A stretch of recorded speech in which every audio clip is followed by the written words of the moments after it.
ಸಾಂಸ್ಕೃತಿಕ ನಗರಿ ಮೈಸೂರಲ್ಲಿ ಸಾಕಷ್ಟು ಜನ ಅಸಂಸ್ಕೃತರು ಇದ್ದಾರೆ.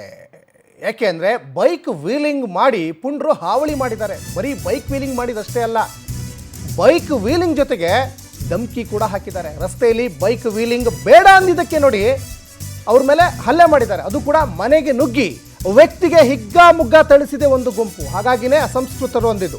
ಮನೆಗೆ ನುಗ್ಗಿ 12 ಮಂದಿ ಪುಂಡ್ರು ಹಲ್ಲೆ ನಡೆಸಿದ್ದಾರೆ. ಹುಣಸೂರು ತಾಲೂಕಿನ ಕಿರಿಜಾಜಿ ಗ್ರಾಮದಲ್ಲಿ ನಡೆದಿರುವಂತಹ ಘಟನೆ ಇದು. ನೋಡಿ, ಕೈಕಾಲು ಮುರ್ಕೊಂಬೇಡ್ರಪ್ಪ ಅಂತ ಹೇಳಿರ್ತಾರೆ, ಬುದ್ಧಿ ಹೇಳಿರ್ತಾರೆ. ಆದರೆ ಅವರು ಕೇಳಲ್ಲ. ವೀಲಿಂಗ್ ಮಾಡಿದ್ರೇ ನಮ್ಮನ್ನ ಒಂಥರ ಎಲ್ಲ ಹೀರೋ ಥರ ನೋಡ್ತಾರೆ ಅಂತ ಅವ್ರು ಅಂದ್ಕೊಂಡಿರ್ತಾರೆ. ನೋಡಿ, ಅವ್ರು ಬುದ್ಧಿ ಹೇಳಿದವ್ರ ಮೇಲೇ ಹಲ್ಲೆ ಮಾಡಿದ್ದಾರೆ. ಇದು ಎಷ್ಟರ ಮಟ್ಟಿಗೆ ಸರಿ ಇದೆ? ಇನ್ನು ಯಾವಾಗ ಇವ್ರನ್ನೆಲ್ಲ ಕಂಟ್ರೋಲ್ ಮಾಡುತ್ತೆ ಸರ್ಕಾರ? ಎಷ್ಟು ಟ್ರಾಫಿಕ್ ರೂಲ್ಸ್ಗಳನ್ನು ಬ್ರೇಕ್ ಮಾಡ್ತಾ ಇದ್ದಾರೆ ಜನ. ಗೃಹ ಸಚಿವರು ಆಗಾಗ ಹೇಳ್ತಾರೆ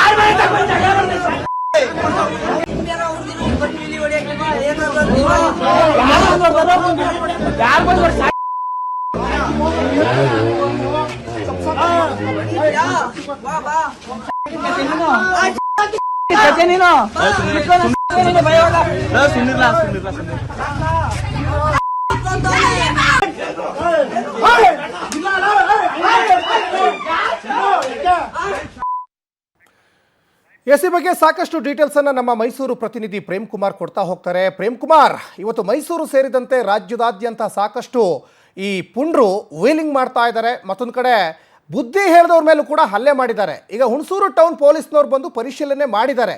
ಏನಾದರೂ ಇವ್ರ ಮೇಲೆ ಕಠಿಣ ಕ್ರಮಕ್ಕೆ ಮುಂದಾಗ್ತಾರೆ ಪೊಲೀಸ್ನವರು, ಹೇಗೆ ಅಂತ? ಪ್ರೇಮ್, ಸಚಿನ್, ಇಂಥವ್ರ ಮೇಲೆ ಸಾಕಷ್ಟು ರೀತಿಯಲ್ಲಿ ಕ್ರಮ ಹಾಕ್ಬೇಕು ಅಂತ ಹೇಳಿ ಸ್ಥಳೀಯರ ಒತ್ತಾಯವಾಗಿರುವಂತದ್ದು. ಬೈಕ್ ನಿಂದಾಗಿ ಸಾಕಷ್ಟು ಅನಾಹುತಗಳು ಸಂಭವಿಸಿರುವಂತದ್ದು, ತಮ್ಮ ಪ್ರಾಣವನ್ನ ಕಳ್ಕೊಂಡಿರುವಂತಹ ಸಂಗತಿಗಳು ಕೂಡ ಎದುರಾಗಿರುವಂತದ್ದು. ಈ ಪುಂಡ ಪೋಖ್ರಿಗಳನ್ನ, ಅಂದ್ರೆ ವೀಲಿಂಗ್ ಮಾಡುವಂತಹ ಪುಂಡ ಪೋಖ್ರಿಗಳನ್ನ ವೀಲಿಂಗ್ ಮಾಡಬಾರ್ದು ಅಂತೇಳಿ ಹಲವು ಕಾನೂನು ಕ್ರಮಗಳನ್ನ ತಂದ್ರು ಕೂಡ ಹಲವಾರು ಯುವಕರು ವೀಲಿಂಗ್ ಮಾಡಿ ತಮ್ಮ ಪ್ರಾಣವನ್ನ ಕಳ್ಕೊಳ್ತಿದ್ದಾರೆ. ಈಗ ಮುಂಜಾನೆ ಕೂಡ ಹುಣಸೂರು ತಾಲೂಕಿನ ಕಿರ್ಜಾಜಿ ಗ್ರಾಮದಲ್ಲಿ ಇಂತಹದೊಂದು ಘಟನೆ ನಡೆದಿರುವಂತದ್ದು. ವೀಲಿಂಗ್ ಮಾಡ್ತಿದ್ದಂತ ಯುವಕನಿಗೆ ವಾರ್ನಿಂಗ್ ಮಾಡಿದ ಸಂದರ್ಭದಲ್ಲಿ, ನಾನು ವೀಲಿಂಗ್ ಮಾಡ್ತೀರಾ, ಕೇಳೋದಕ್ಕೆ ನೀವ್ಯಾರು ಅಂತ ಹೇಳಿ ಅವರ ಮನೆ ಮುಂದೆ ಹೋಗಿ ಯುವ ಪುಂಡರನ್ನ ಕಟ್ಕೊಂಡು ಗಲಾಟೆ ಮಾಡಿರುವಂತಹ ಘಟನೆ ನಡೆದಿರುವಂತದ್ದು. ಆಗ ಒಂದು ಗಲಾಟೆ ವೇಳೆಯಲ್ಲೂ ಕೂಡ ಇಬ್ಬರಿಗೂ ಅಂದ್ರೆ 2 ಗುಂಪುಗಳ ನಡುವೆ ಮಾರಾಮಾರಿಯಾಗಿರುವಂತದ್ದು. ಯಾವನೋ ಒಬ್ಬ ವೀಲಿಂಗ್ ಮಾಡೋ ಸಂದರ್ಭದಲ್ಲಿ ಈ ತರ 2 ಗುಂಪುಗಳ ನಡುವೆ ಗಲಾಟೆಯಾಗಿರುವಂತದ್ದು. ವೀಲಿಂಗ್ ಮಾಡ್ತಾ ಇರುವಂತ ಸಂದರ್ಭದಲ್ಲಿ ತಮ್ಮ ಪ್ರಾಣವನ್ನ ಕಳ್ಕೊಳ್ತಾರೆ. ಮತ್ತೆ ಎದುರಿಗೆ ಸಿಕ್ಕಂತ ವಾಹನಗಳಿಗೆ ಒಂದು ಆಕ್ಸಿಡೆಂಟ್ ಆಗುವಂತ ಸಂಭವ ಇರುತ್ತೆ.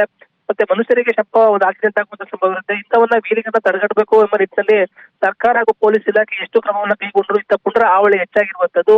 ಈಗ ವೀಲಿಂಗ್ ಹಾವಳಿನ ತಡೆಗಟ್ಟಬೇಕು ಅಂತ ಹೇಳಿ ಸಾಕಷ್ಟು ಜನರ ಒಂದು ಆಗ್ರಹವಾಗಿರುವಂತದ್ದು. ಸಚಿನ್, ಧನ್ಯವಾದ ಪ್ರೇಮ್ ತಮ್ಮೆಲ್ಲ ಡೀಟೇಲ್ಸ್ಗಾಗಿ.